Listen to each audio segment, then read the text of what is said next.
আসসালামু আলাইকুম। এই বছর না কৃষকের হোগা মারা সারা একবারে গোষ্ঠী মারছে একবারে।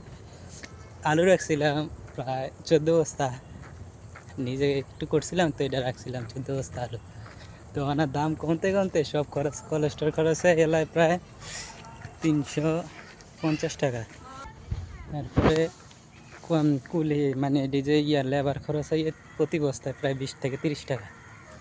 তারপরে গাড়ি ভাড়া আছে নেওয়ার, সব কিছু মিলেই বস্তার দাম হারে আর কত যে পড়ে। এর মধ্যে না কইছিলাম দিয়ে লাইতাম, তো না আসিল আর মাত্র রাখছিলাম 14 বস্তা, এর ভিতরে 1 বস্তা নিজে নিয়ে আনো আর 13 বস্তা।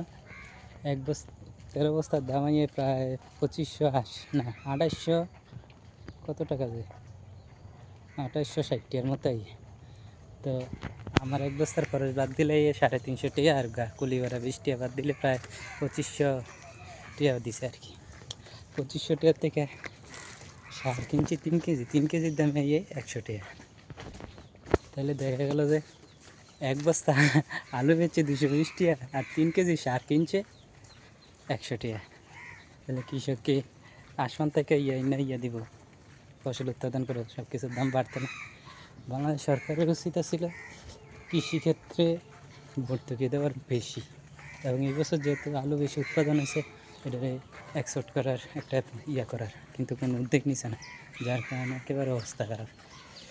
দেখেন 1 বস্তা আলু 65 কেজি আলু বেচছে মাত্র 220 টাকা, আর 3 কেজি ইউরিয়া সার কিনুন লাগছে 100 টাকা।